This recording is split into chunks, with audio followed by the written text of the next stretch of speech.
G'day YouTube, it is Foulplay here, Bogle Master, and today we're here to bring you something special. So finally, Brothers of War, printing us new cards. We have Audacity. So for 1 green mana, enchanted creature gets +2 on trample. When it is put into the graveyard from the battlefield, draw a card. So similar to Rancor, except for instead of returning to your hand, you draw a card. Now, I did do a poll on this card and how many copies people are expecting to put in their deck.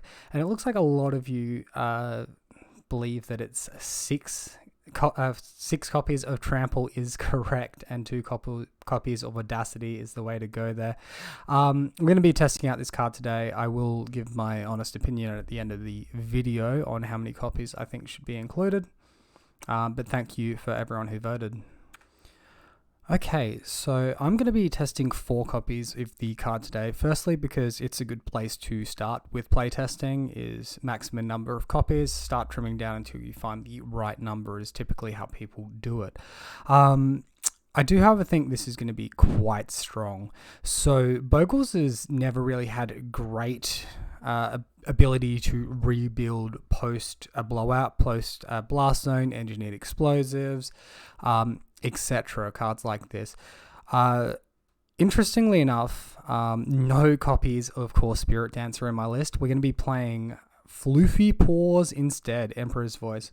Whenever an aura enters the battlefield under your control, if you cast it, you may search your library for an aura card with mana value equal to or less than the number of the mana value of the cast aura. Attach it onto Light Paws and then shuffle your library. So this is quite interesting. Currently we have post blowout, post blast zone, for example. Rancor will come back from the graveyard to the battle to your hand. At which point you'll be able to, in the following turn, post blast zone, put it on Floofy Paws. Additional to this, we have Sentinel's Eyes. So Sentinel's Eyes can be escaped. So escape for 2, exiling 2 cards from your graveyard, 1 white mana.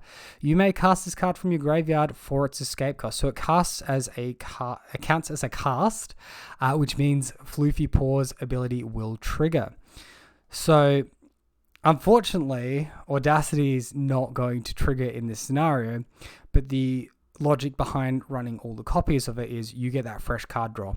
We already have our Vigilance. We already have our Trample.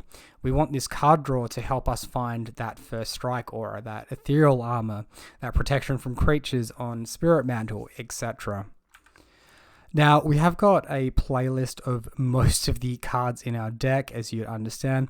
We've got one of Alpha Authority, which is a bit of a funky one. It does give our creature hexproof.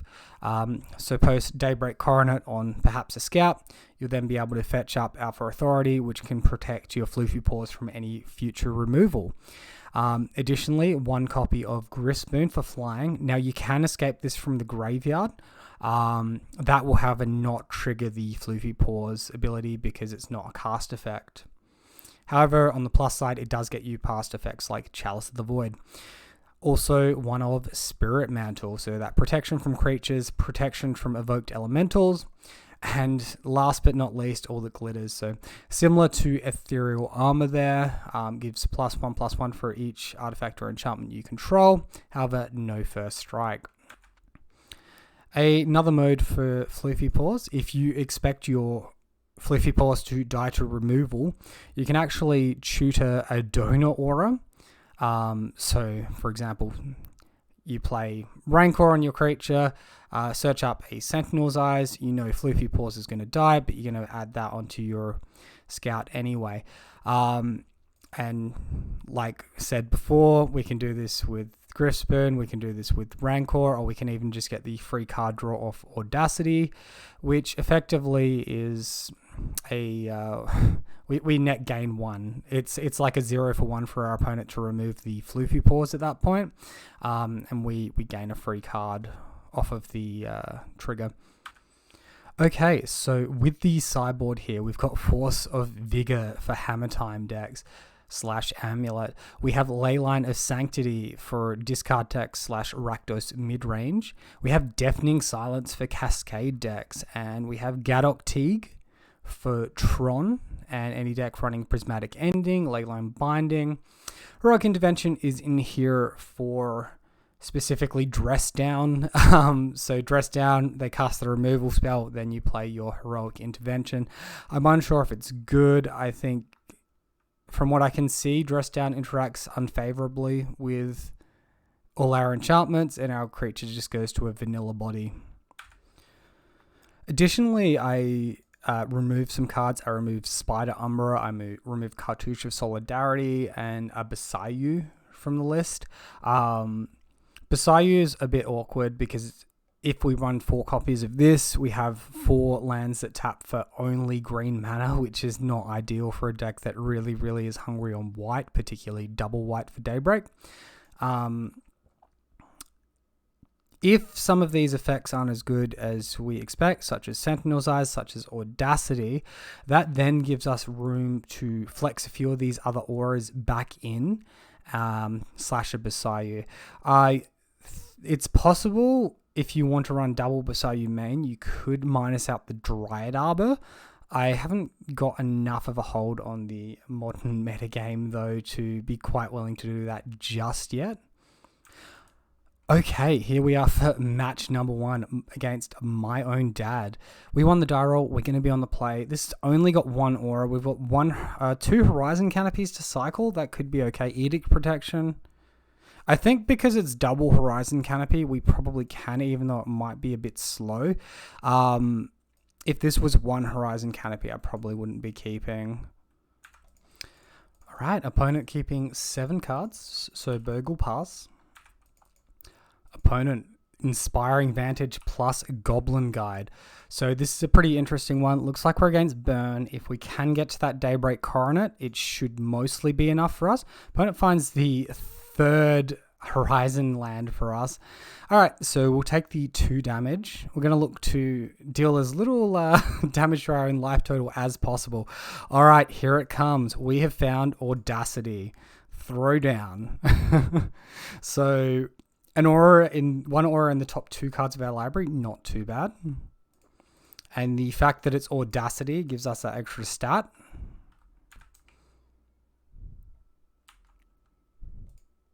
All right, so attacking in 4 damage. You should note as well, Audacity, even though a 2/2 enchantment doesn't look that much better than, for example, a 1/1, a 2/0 enchantment doesn't look that much better than the 1/1 enchantment like Spider Umbra.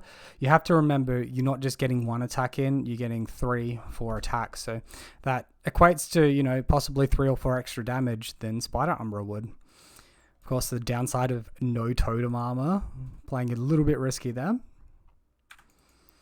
All right, opponent not mucking around. Eidolon of the Great Revel entering here. And opponent skips their own attack step. Very interesting here. All right, so let's start things off. We're going to play our Horizon land. We're going to cycle the Horizon land. If we find like Ethereal Armor, definitely jamming this one.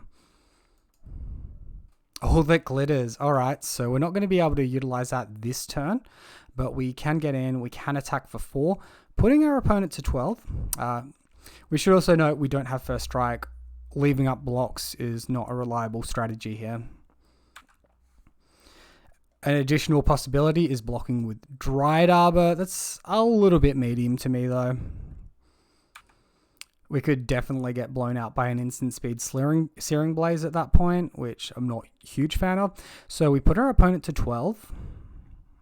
Any additional cards they cast will be dealing 2 damage to them from Eidolon. Likewise from our side, but it means at a nice healthy 18, we can potentially race our opponent here. Well, this is a bit of an unfortunate one. Our opponent did lose connection a couple of times and lost due to inactivity. So we've so far broken Modern, but not in the way intended, right? I suppose cards to be aware of from our opponent's deck. Obviously, there's Boros Charm that deals 4 damage instead of 3. There's Lightning Helix, which drains for 3. Searing Blaze deals damage to you and your creature, i.e. Maybe holding up Dryad Arbor blocking wasn't the best. Skullcrack prevents life gain. And outside of that, they do have interaction in the sideboard. Some decks will play like a Wear Tear. This list has got Deflecting Palm, which can be pretty bad for us. Also, Roiling Vortex as well.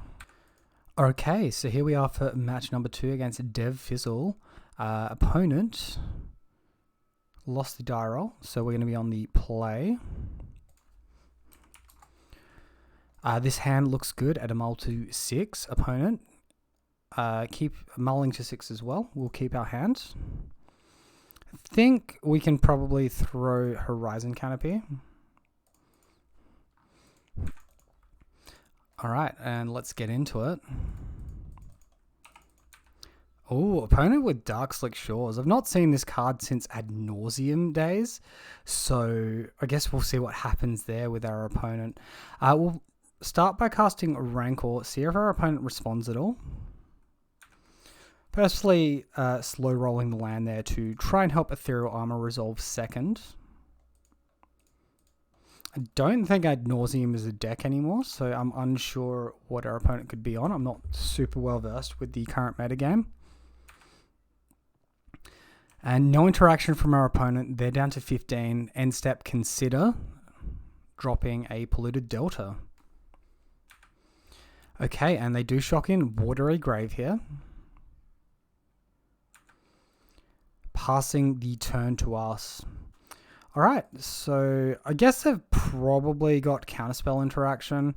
Let's cast a Bogle, see if our opponent responds at all. Alright, likely this Daybreak Coronet gets countered, but I think we run it out anyway.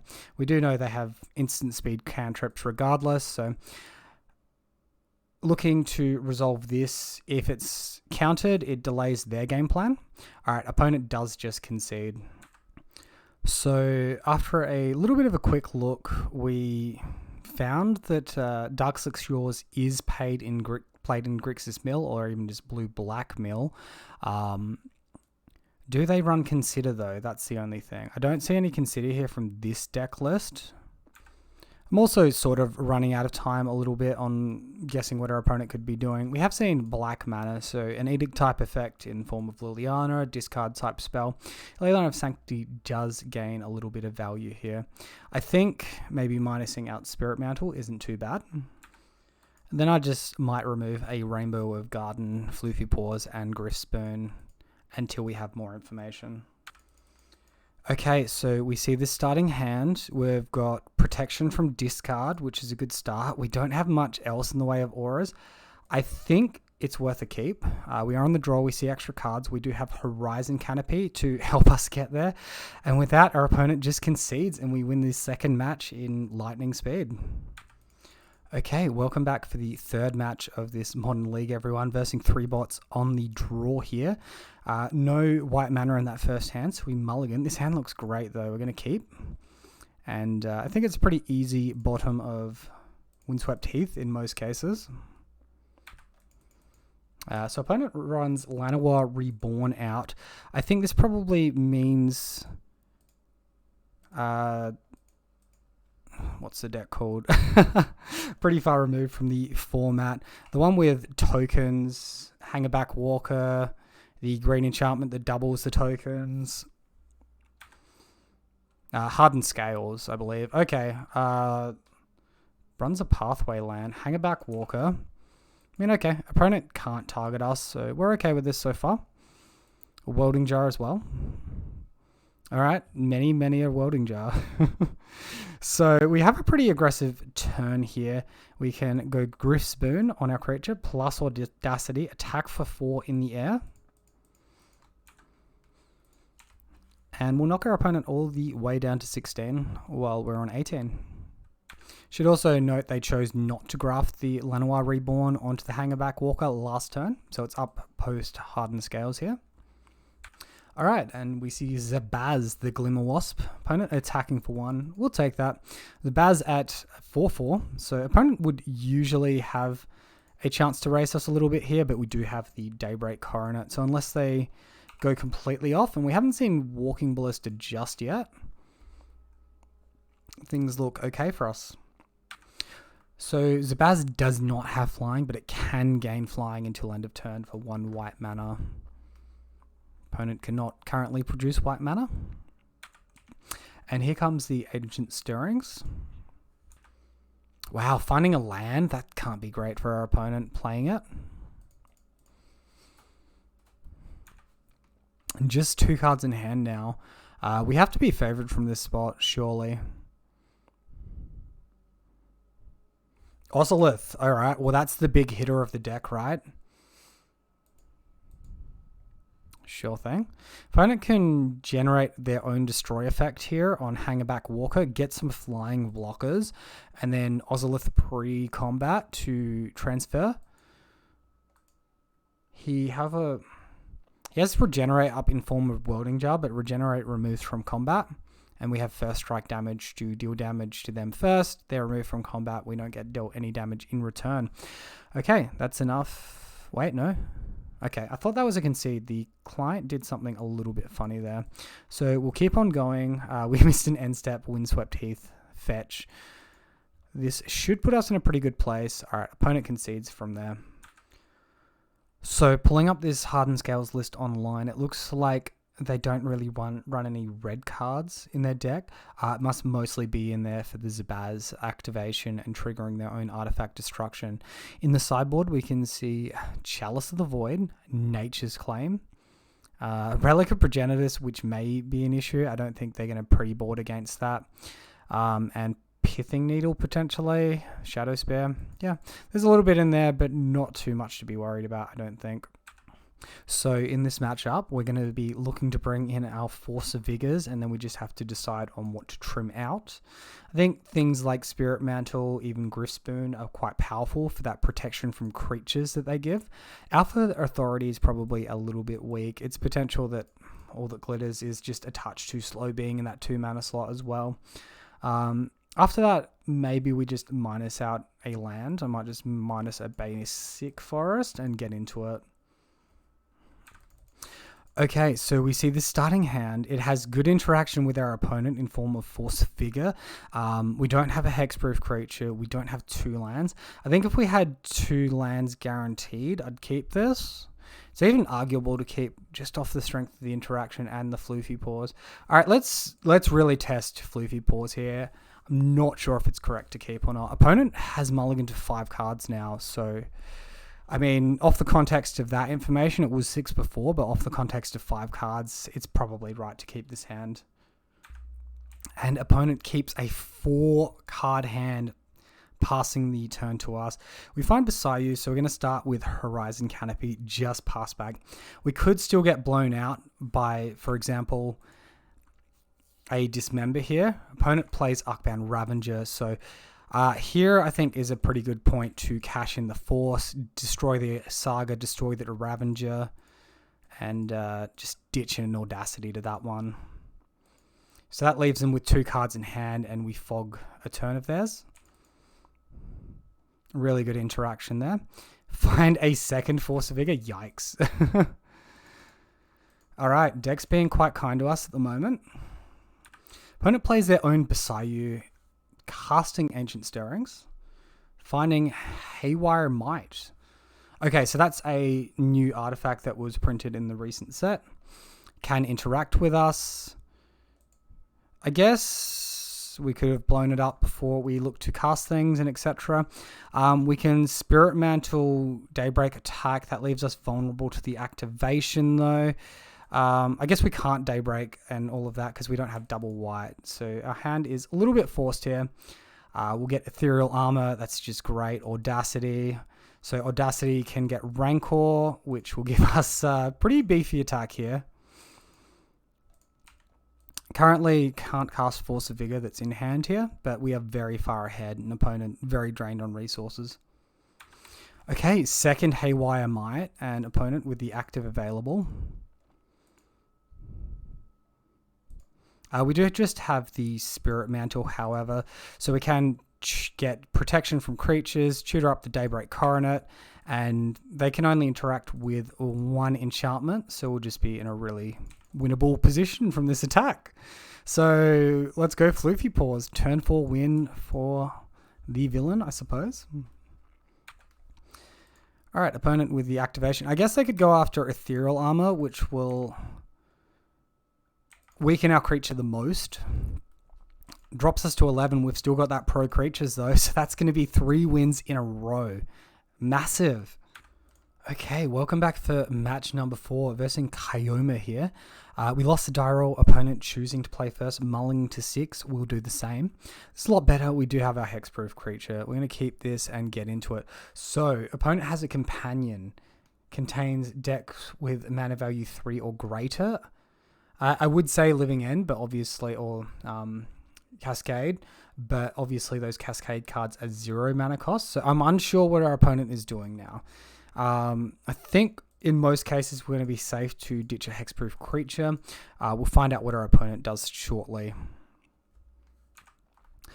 So another opponent mulling to 4 cards. That's got to be pretty frustrating.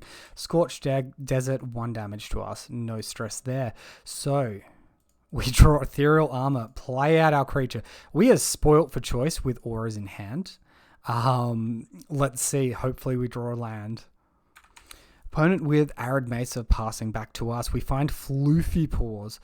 All right, so let's play the namesake Audacity. If there's a blowout to happen, at least we draw a card from it. We'll go in, we'll attack, get some damage, and hope to hit our land next turn.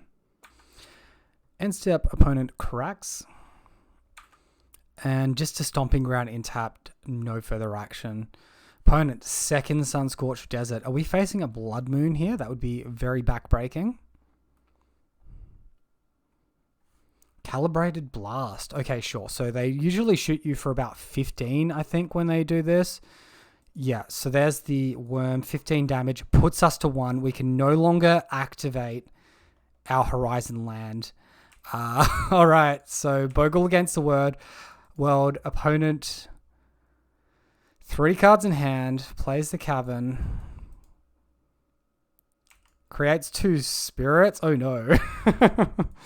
With haste, and they're going to take the victory. All right, so a loss to Calibrated Blast. So from our opponent here, we can see the full playset of Basayu, who endures between the main and the sideboard. Additionally, we also see Otawara as interaction. And the punishment side of Crime Punishment here also interacts with us. So that's things to keep in mind. They are shooting us in the face with Calibrated Blast. And this is a targeted ability, so Leyline of Sanctity will interact with this. So, no, we're not going to be bringing in the Force of Vigor. We are going to be bringing in the Leyline of Sanctity here once more, just like against the Dimir opponent we versed earlier. Definitely Spirit Mantle, Alpha Authority lose a decent amount of value here. I guess Alpha Authority does protect a Floofy Paws, so that's something to keep in mind. I think Griff Spoon, again, loses value. Then maybe just -1 Floofy Paws. Okay, opponent. So we have this hand. We don't have Leyline of Sanctity in hand. We don't have a hexproof creature. I think generally speaking, a hand with Daybreak, you should be able to survive past 1, maybe 2 Calibrated Blasts. I think because we haven't got that second land drop, we do have Totem Armor to protect the Dryad Arbor. But I think we're going to mull. All right, this looks a decent amount better. We know how quick Floofy Paws can be here, so we'll keep this hand. All right, opponent keeping their 7-card hand. Whoops, we have just bottomed the wrong card. Let's get rid of 1 Rancor here. Land and pass. Good news is no Gemstone Caverns from our opponent. They do play out the Spyro's headquarters in this spot. We will play out our Floofy Paws. Opponent shocks the Blood Crypt. Have they got interaction? Okay, it's just a massive Scion. All right, well, this is looking pretty good. We draw Audacity, and we've got a bunch of auras we can start resolving onto our creature. So we'll start off with a Rancor. We'll search up that Ethereal Armor. Then cast Audacity. Wait, I didn't search Ethereal Armor then. It's okay, we still get it. Doesn't make a huge difference to the sequencing here. We've got Hyena Umbra on our guy already. We'll give Vigilance with the Sentinel's Eyes and get that Griff Spoon as well. All right, so now we get a nice little attack here for 15. Put our opponent to 3, and it's definitely an uphill battle to interact with Floofy Paws from here. All right, on to the opponent's turn. They are attacking in. I'll take this opportunity to block our opponent's creature. And with that, opponent concedes, going on to sideboarding for game 3. I don't think we want to... Wait. Why have I got 64 cards? Did I submit a 64 card deck that match? Oh my goodness, that's terrible. Okay, let's not do that again. Yeah, because I think Griffspoon was one of the cards I sided out, so definitely get out of jail free card there in that spot. So Floofy Paws is probably a little bit harder to try and go in on the draw here in game 3. So we're going to -2 Floofy Paws, 1 Forest, 1 Spirit Mantle. Alright, opponent on the plate, mulling to 6. We're going to do the same. We don't have Daybreak. We don't have Leyline of Sanctity in that hand. Alright, looks like we're going to be going to 5. Opponent keeping a 6.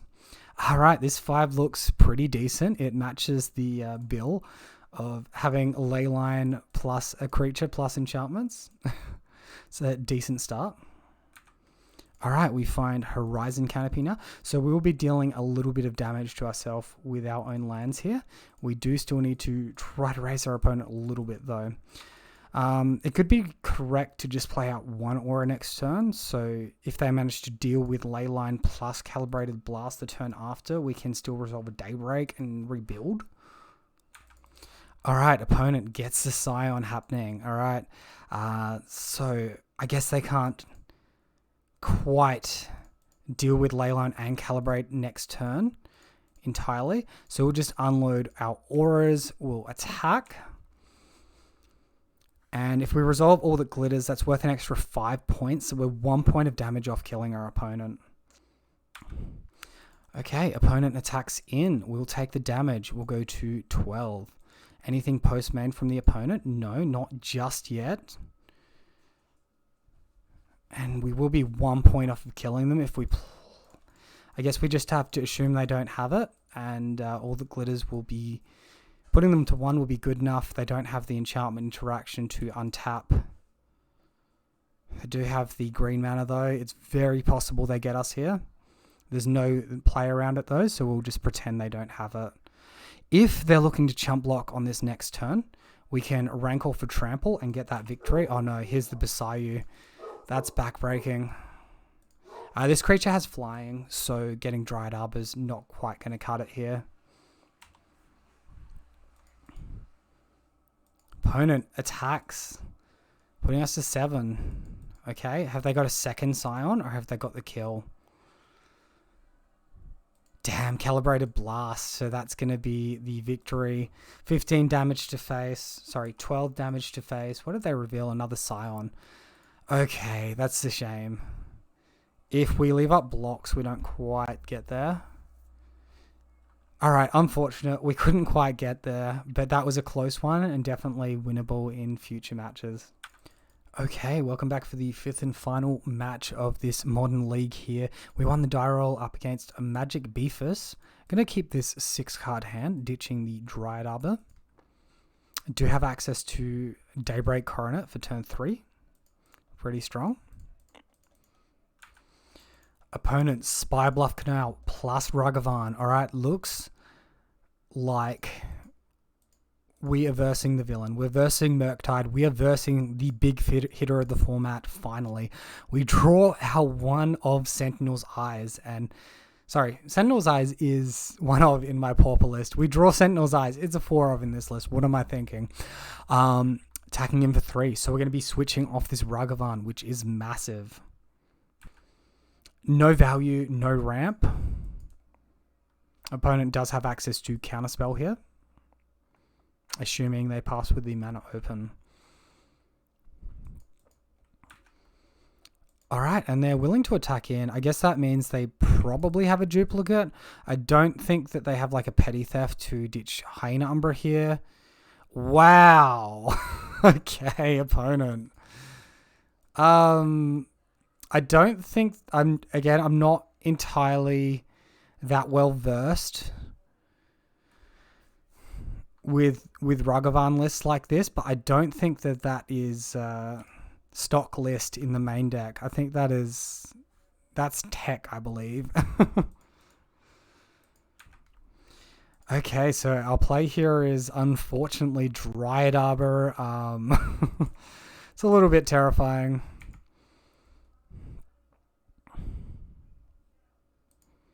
I suppose we'll cast Hyena Umbra, see if we can stick some protection on our creature, and it looks like it works, at least for now. We'll escape the Sentinel's Eyes from the graveyard too. And Horizon Canopy, attacking for 3. So we've got that Vigilance happening again. And we've hopefully rebuilt post blowout. End step, opponent does get a Snow Mountain. And hardcast the Brazen Borrower. Steam Vents in tap for the opponent, attacking for 3. We can't block this creature, it does have flying. We go to 14, 5 cards in opponent's hand. We find another Sentinel's Eyes. Alright, so we'll kick it off by just casting Sentinel's Eyes. See if the opponent responds. They don't respond. Time for Daybreak Coronet. Is Daybreak good? Surely there's interaction from the opponent from here. Wow. Beginning of combat. And attacks. If this lands, we'll go back up to 20 life. Remarkable. End step, opponent, Archmage's Charm, drawing 2 cards. You have to know now as well, 2 lightning bolts will not kill the Dryad Arbor. They'll have to have 3, at which point they trigger Totem Armor. And we'll still have a 6/6 on the board. Opponent with Legislator, Mishra's Bobble, conveying. Alright, and that is Expressive Iteration to the bin. Mishra's Bobble targeting me. And there's that attack for 3 in the air. Alright, so no blocks from us. They do have a chump blocker for our Dryad Arbor. We can potentially draw Trample here. We're drawing to 8 different trample effects. That's not quite it. Alright, let's cycle this second Horizon Canopy. We do have Temple Garden in hand here. And unfortunately, we find Windswept Heath. I think we need to make the important distinction here that we are already winning with the creature we have. Adding this extra Ethereal Armor at the moment, if we do somehow get blown out from Dryad Arbor leaving the battlefield, we want this Ethereal Armor, I believe, to rebuild on Floofy Paws, in my opinion. I mean, I suppose we have double Sentinel's Eyes there that fetch up Ethereal Armor. Maybe this is wrong. Okay, so we did miss out on 5 life gain there. Opponent plays the Expressive Iteration. And Mishra's Bobble is exiled. Playing Mishra's Bobble, so no Ledger Shredder by the looks of things. Again, targeting us. Not sure if they want to target us because we do have the fetch land up and we will be cracking that end step. So second Mishra's Bobble, targeting us again. Well, they can only have 1 more Mishra's Bobble. You should note as well, Brazen Borrower cannot block Dryad Arbor. It can only block creatures with flying. Shocks in Steam Vents. Okay.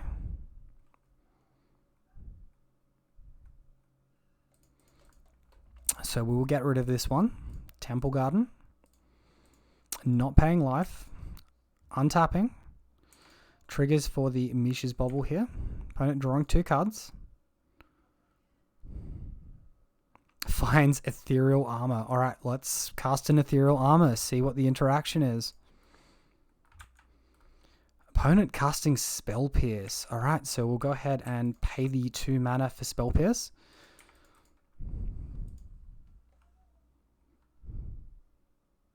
Lightning Bolt our creature. Alright, well, our creature's pretty chunky. Does Ethereal Armor resolve? Unholy Heat. That will trigger the Hyena Umbra. Ethereal Armor now resolves, and let's not show our opponent anymore. They can't block our creature. An attack for 10 will do it. So, we surely a little bit fortunate there to get past our opponent in that match. I'm assuming our opponent is on some description of Izzet Murktide with a Ledger Shredder, Dragon's Rage Channeler.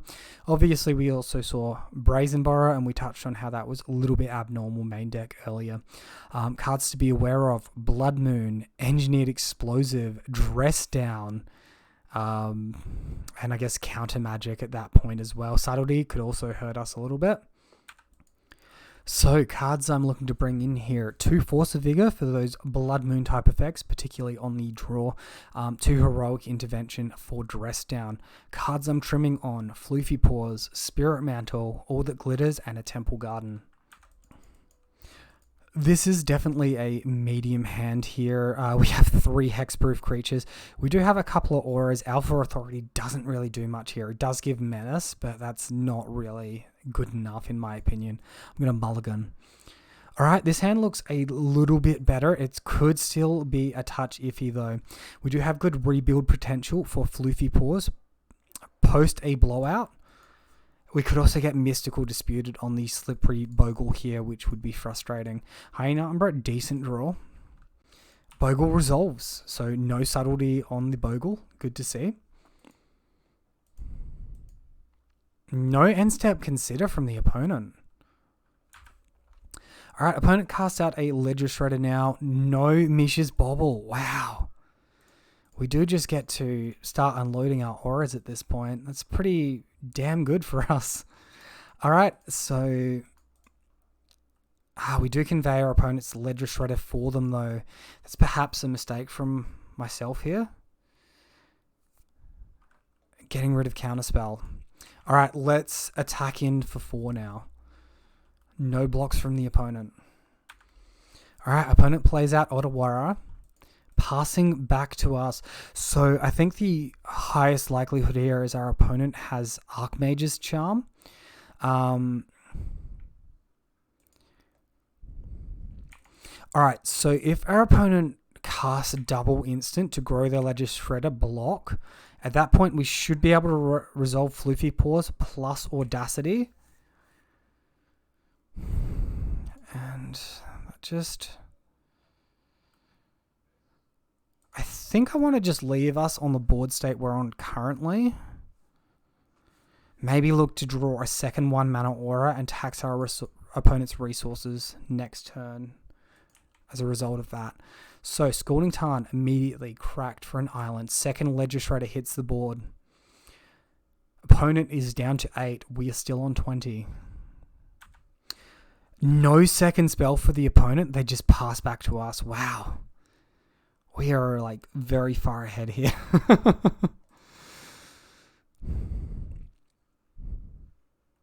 See what our opponent says about a second Rancor. If there's a counterspell, it's likely to come down here. All right, opponent counterspell. We will be playing into 2 convey triggers here. We'll get that back on first strike, and then we'll be able to tutor an aura from the Floofy Paws. This is fine as long as we don't run into specifically Force of Negation. Otherwise, I guess I'm punting a little bit. Archmage's Charm to the bin. Mish's Bobble to the bin. Double convey, double grow. Alright, let's Audacity on our Bogle. And I think at this point, we do know about Petty Theft and Brazenborrow. If we get Ethereal Armor, our creature gets +4/+4, making it a 6/6. I think we just get the Donor Aura. I think we get Sentinel's Eyes if things go bad. We can't attack at this current point. If we attack, we trigger Hyena Umbra. Okay, I think that's not the worst thing in the world. If we attack, we take out the big one. Opponent's left with 1 creature there. Trigger Hyena Umbra. We're then vulnerable to like a Blast Zone. Alright, let's wait. We do have a draw next turn, plus a Horizon Canopy. Opponent Lightning Bolt on Floofy Paws. Floofy down. Passing back to us. We find Hyena Umbra. Alright, let's kick things off. We'll escape our Sentinel's Eyes. Exiling Floofy Rancor.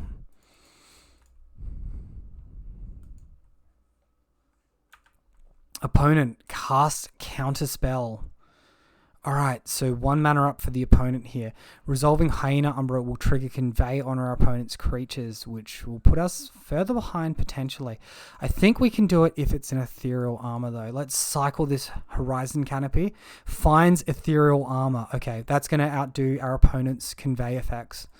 Hopefully no Spell Pierce, no Force of Negation. Opponent conveys Murktide. Conveys Consider. Ethereal Resolves. We attack for 10. Opponent blocking with the larger Ledger Shredder. We get to trample 4 damage, putting them down to 3. It's within Lightning Bolt range. Engineered Explosives on 1 for the opponent. Alright, well that gets to reset the board a little bit here.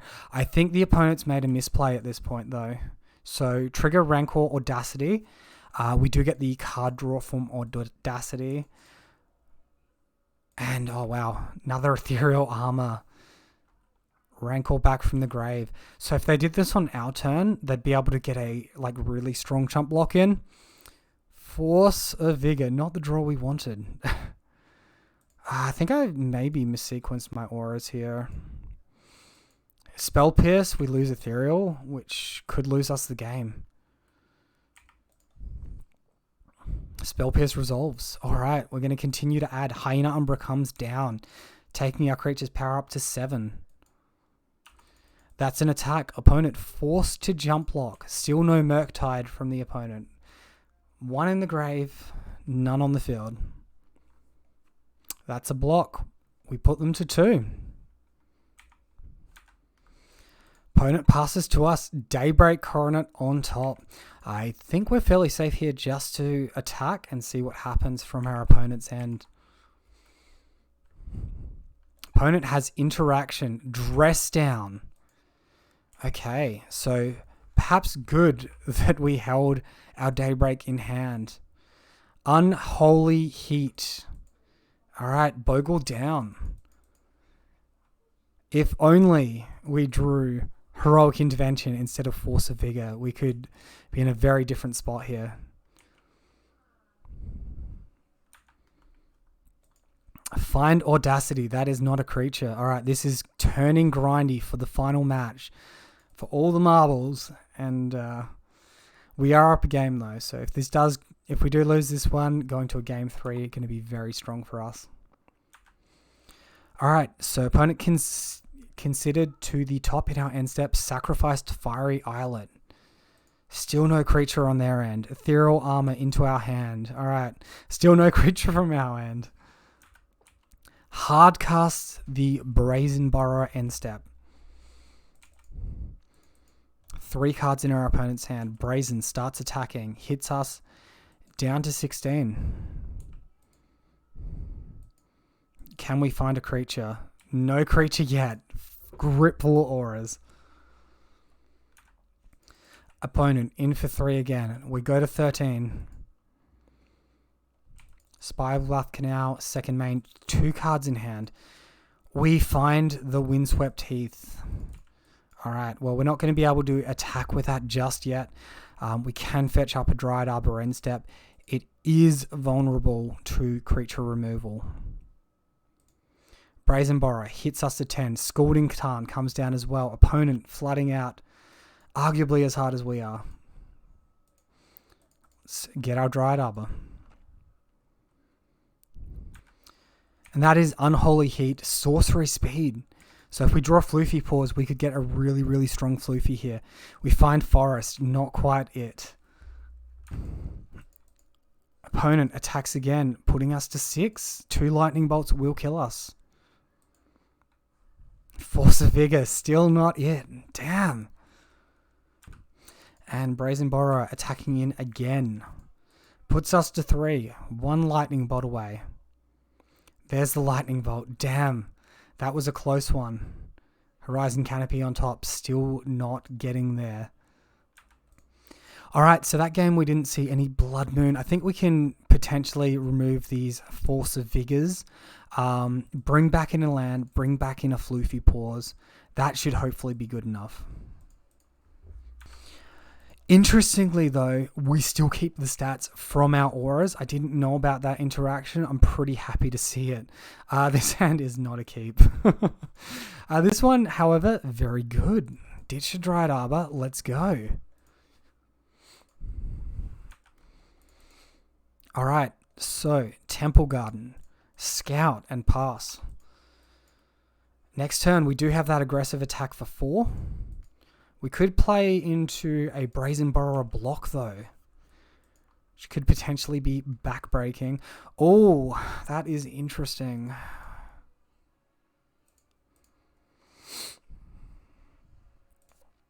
All right, well, we'll resolve the auras that are harder to get back from our graveyard. We'll have to ignore the Ragavan, unfortunately, and our opponent is going to get the trigger off that attack. All right, opponent attacking in with Ragavan. Trigger, finding Glade Cover Scout. They could decide to start building their own Bogle. They're going to keep the mana. We find a Razor Verge Thicket. I don't think this is the spot where we want to expose our Floofy Paws to counter magic. I'm going to look to cast Sentinel's Eyes and just attack. I suppose if they counter this spell, we can now Floofy.